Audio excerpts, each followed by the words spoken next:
in the workshop. And one of the things they do with the kente is make it into ties, as well as other things. A number of which in places down in Kensington and other places, and in other places as well, Joan is selling to try to help support what the students are doing. Proud, lucky to have one, proud to wear one. But that's sort of the physical evolution. This is during the actual dedication, and walking in traditional garb at the top of the step on the way in there, we're looking at his back, is Togbede, who is the chief elder. Is that what or the head chief? He's the head chief of the village of Clejo. Head of the elders, who had a meeting with Joan 6 years ago, but it was quite the interesting meeting. And it's not this picture, I chose the wrong one, but it's okay, it's all the same. He and Joan together held the scissors and cut the ribbon to dedicate the workshop. And the fact that he and all the elders came to the dedication, and he made a speech saying, this is important, this is valuable, this is good for Clejo, and eventually said afterward that he was not only proud to be there, but that he and the chiefs are going to be buying kente from Joan's clients, and the heads of the village are going to be wearing their kente at ceremonial occasions. Which is huge, because people with disabilities, they won't hire. Right, that's the fact that these heads of this town will wear out cloth. Oh my God. Yeah, yes, she's trying. Yes, but it is, and congratulations. I mean, it is an amazing achievement because while it's not easy to get together money and it's not easy to build a building, it's way easier to gather money and build a building than to change hearts and minds. And what Joan has done in Ghana is to open hearts and minds of people who are not open. It's phenomenal. Absolutely phenomenal.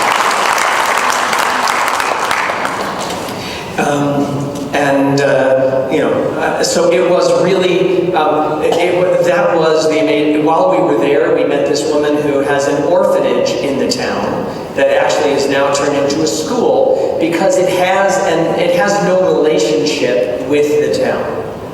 So it's nice that it helps young people because it's always good to help young people. But the challenging, hard day-to-day work is helping other people see the world in a new way, because every time we do that, it helps us see the world in a new way. Right? There's nobody Jewish anywhere in the area, which in its own way, I admit, was also very nice.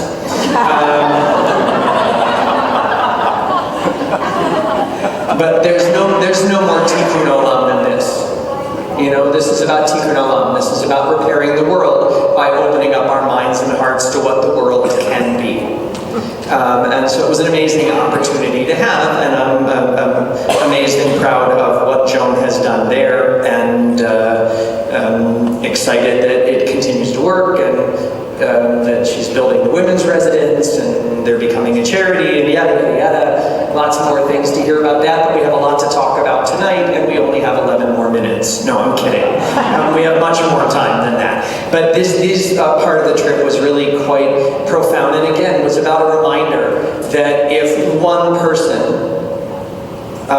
can do it there, and we spend most of our time complaining about the awful stuff that's on the news or on the internet, how much better can our world be if instead we just get down to the work of making parts of it better? And we tend to think that we can't, but this is proof that we can. So it's a good thing for us to keep in mind, and I hope your half is inspired by it as I am.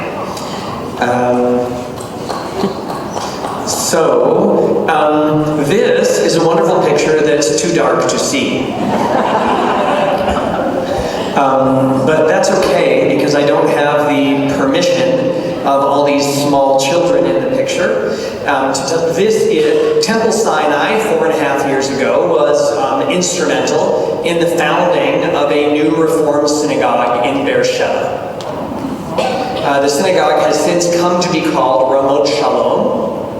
Shalom, of course, means peace. Ramot means heights, but it's also called that because it's located currently in a neighborhood called Ramot. Ramot is a new neighborhood of Beersheba in the north part of Beersheba, and is mostly made up of young families, most of whom have no opinion for or against Reform Judaism. They're just pretty much unaware of it. Why do I say it? Here's a really good statistic and a really challenging statistic that I learned while I was in Israel. Okay? In polling that took place this calendar year, 2018, professional pollsters in Israel, taking a completely wide range of Israelis, found that in polling Israelis, it's fun as a question, what percentage of Israelis said that they have participated or been present at some kind of a service or life cycle event led by Reform movement leaders? What percentage might you guess? You can guess by yourself. The percentage in today's Israel of Israelis who've been to a life cycle event or service or event under Reform auspices is 50%. 50. Okay? So it's 50%. So when we think, oh, Reform is tiny in Israel, oh, Reform is new in Israel, oh, we're not really established in Israel, it's easy for us to underestimate some of the new excellent things that have been done. Right? 10 years ago, there were about 30 Reform congregations in Israel, and now there are almost 60.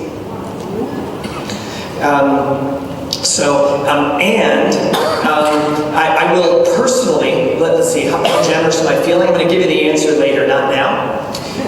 But I will personally write a certified check, how generous am I feeling tonight, for 10,000 Canadian dollars to anyone who can name the 4 places to live in Israel that have the strongest Reform youth groups in them. Okay? I make that generous offer because without learning that by meeting the leaders themselves, I could have guessed for 3.5 months every day and never would have gotten it right. Because the Reform movement in Israel is much more widespread, much more present than it ever is before. I'll give you a terrible way to know that. I'll give you 2 terrible. You know what terrible way to know that? Many of us have heard of Women of the Wall. Yes, that every Rosh Chodesh, every first day of the Jewish month, there is a women's service in the women's section at the wall. I was there just a couple days ago. It was Rosh Chodesh Tammuz. A month earlier, I was there on Rosh Chodesh Sivan to be emotionally supportive of the Women of the Wall because I believe in what they do. And are Israelis for Women of the Wall? Are Israelis against Women of the Wall? Just so you know, the answer is no. That's the answer. They're not for, they're not against, they don't care. It's like asking you how many times this year have you gone to the CN Tower? I'm serious. Because while the Kotel is not, the wall is not just a tourist attraction, to be honest, for most Israelis, that's about how much it plays a role in their life every day. So it's not something that's important to them. And the Women of the Wall, to be clear, is a feminist organization. Right? It's an organization that, again, that clearly is not a Reform organization. How do I know that? Well, it's in the women's section. It's made up of only women. They pray separate from the men.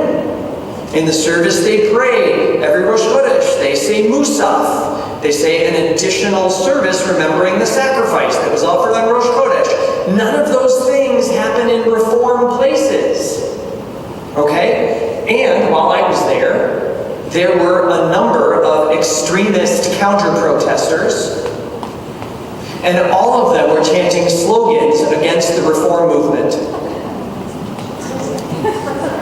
Now, you should be happy about that.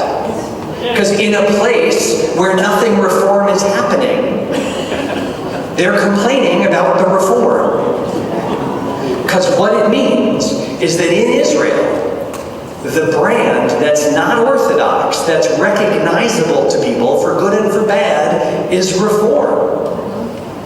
To the point where even when people, and again, the people there happen to be ultra-Orthodox, but they in no way represent the ultra-Orthodox parties or people. They're the extreme of the extreme. But I found it really, in a sad way, supportive. That where these bunch of secular and Orthodox and Reform feminists are all praying, the protests are all about the Reforming. That's plural for Reform Jews, right? Because people are aware of us. And many of you may know, I don't watch a lot of TV. But the Israel Reform Movement, with whom I volunteered for my 3.5 months in Israel, I'll tell you a little more about that soon, has offered to pay me to live in Israel, which I'm never going to do, I'm here. They've offered to pay me to live in Israel and once a day turn on my television. Why? Because while I was in Israel, I had a television all the time. I turned on the television to check the news 5 times. And 3 of the 5 times, Rabbi Gilad Kariv, the president of the Israel Reform Movement, was on the television when I turned it on. So I told Gilad I should turn on the TV every day so that they'd ask him to come talk. But while he's not on 3 out of every 5 times, he also is a regular and significant presence in Israeli culture, on Israeli media, on the news, being asked sometimes to talk about things that are specifically Reform, but the second time I turned it on, he was invited on the basic government-sponsored news program to talk about creative ways to make your Pesach Seder interesting to the people who come and to the children in particular. So it was amazing to see the progress that we have made. And we need to spend a lot less time telling the sad stories, though they're real and we have to acknowledge them, and a lot more time telling the success stories. Because there are. But we tend to tell the stories that are about conflict and anger in politics. And most of any country, Canada or Israel or anywhere, is not about conflict and news and politics. It's about everyday life, and we got a lot of everyday successes. At the same time, we have a long way to go every day. So, in this survey, just before I move on to another picture, in this survey, yes, they did say that 50% of Israelis have been to an event under Reform auspices. And when they asked a different question, they said, is there a Reform synagogue in the town, city where you live? 50% of the people said, I don't know. They don't even know. Right? And they were just as likely to say, I don't know, in a city where there is a Reform synagogue as saying they didn't know in a city where there isn't one. So we've made amazing progress, but we've got a long way to go. And I'm proud to say that Temple Sinai has more to do with that progress than any other Reform synagogue outside of Israel in the world. I'm going to say that again because I'm very proud of that. I was talking with the executive director of ARTSA, not ARTSA Canada, so amazingly led currently by our own biggest liberal Zionist organization. And I was talking to Rabbi Josh Weinberg, who runs that organization. He and I were talking at the Reform Movement Biennial. That was my last couple of days that I'm going to show you a clip from at the end. And he and I were talking about various things, and I told him what we do, and he said, nobody in the world is doing as much as Temple Sinai Toronto. So good for you. And each of us is part of that. Should be very proud of that. And I'm certainly very proud of that. It's a wonderful thing. So this dark picture that you can't see, I couldn't really take a good picture, first of all, because our Reformed synagogue in Beersheba is in this little tiny rented apartment. So it doesn't have a proper synagogue yet, and we're not there. But I couldn't get a good picture because I couldn't, the whole place was filled with these families with their little children who were wearing their first Purim costumes, hearing their first Megillah reading. And people who definitely not only wouldn't have gone to a Reform Megillah reading, they wouldn't have gone to a Megillah reading at all if Temple Sinai and the Israel Reform Movement hadn't helped create one of the newer Reform congregations in Israel, Ramon Shalom of Beersheba. And it was amazing to see these families and these little kids. It's a better picture when it's not up on a big screen. But it was just really exciting to see the kids. And just so you know, we were in Israel. After the kids, there's a program that used to be called EIE, which is high school in Israel. It's now called Heller High, which is named for a donor, but I have a terrible time with that name because every time somebody said Heller High, I said water. And so it's just very uncomfortable for me, and I was not popular for doing that. But we were told that I should make sure to be in Beersheba for Purim when I was planning my time, because Heller High was going to send a bus of 50 teenagers to our Reform synagogue at Ramon Shalom for Purim. So I said, great. So when I got there in Israel and called into the office of the Reform Movement to say who I should check in with, I said, and who do I talk to about coordinating, about that evening? And they said, oh, they're not coming. Okay? Just so you know, it's Israel. So they didn't come, we didn't have anything arranged, we didn't have anything planned, we didn't have any food, and they showed up anyway. So we finished with the little kids. They went off with their bus to get pizzas. They came back, ate pizzas outside.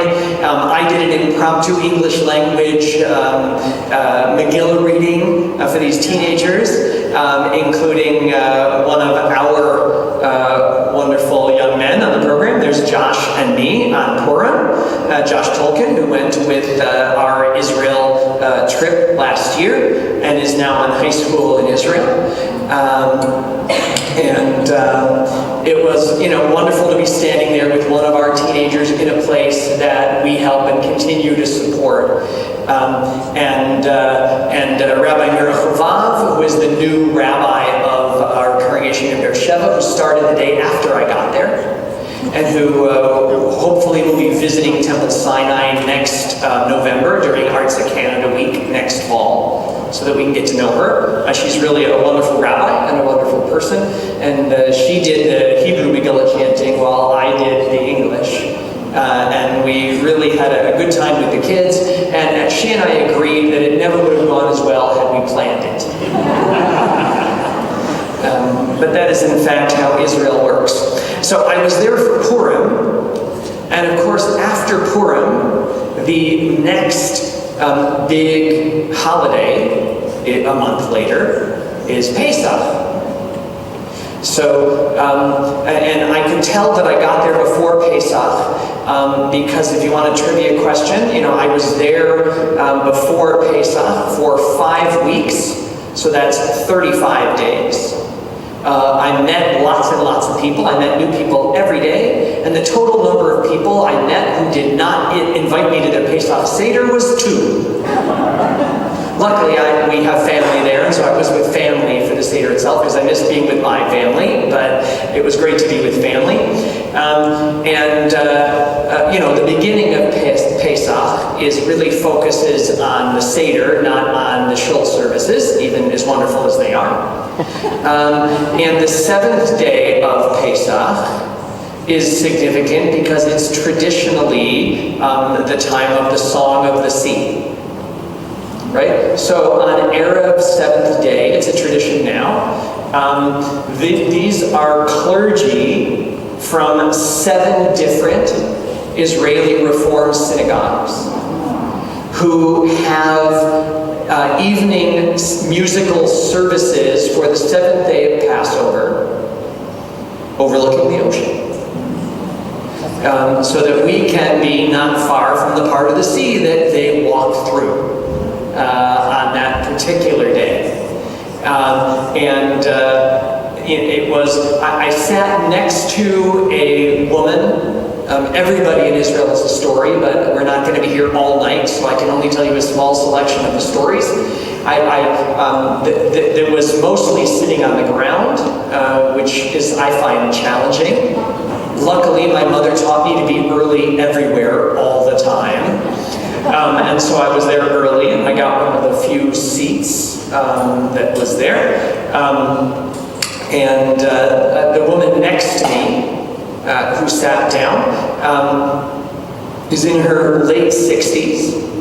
She's partially sighted. She can't see well enough to have a driver's license.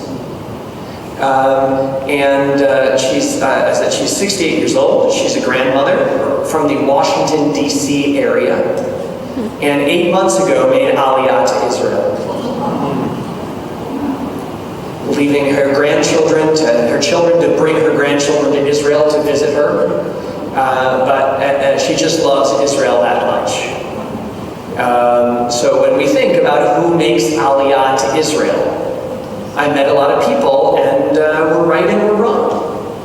There are a lot of different kinds of Aliyah stories than we think. Some of the most active members of the Reform Synagogue in Beersheba, most of them are Israelis, born and bred, but two of the most active Olim made Aliyah from Bulgaria.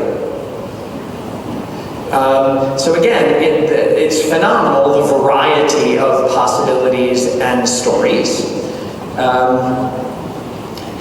After Passover, we get into a time of year that we just referred to at a meeting today as the Yoms, right? Because it's Yom HaShoah, Yom HaZikaron, and Yom HaAtzmaut.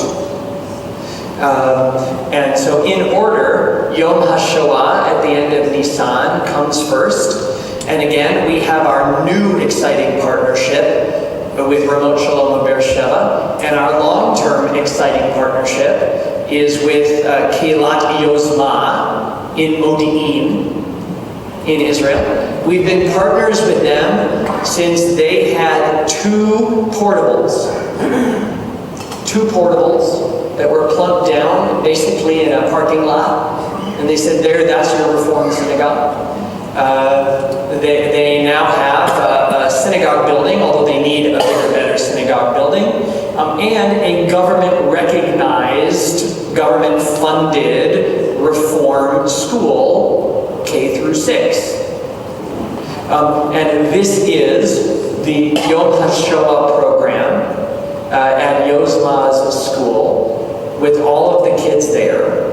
And psychologically, again, stories, who are Israelis, right? So every one of those kids, I think, I'd have to check, every one of those kids was born in Israel. But part of their ceremony, a different class of the grade 5 or grade 6 leads the Yom HaShoah school ceremony every year. And part of it is the kids in the class who have a grandparent who was a victim in the Shoah or survived the Shoah come up and say their name and where they're from and who they are. And I'm telling you, it was 80% of the kids. 80% of the kids. So it's a reminder, Israel is 70 years old, amazing, exciting, The story of the Shoah, I know, is very important to us here at Temple and is very present in Toronto as communities in the world go, but in no way compared to Israel. The numerical presence of the Shoah in Israel is so different than it is here.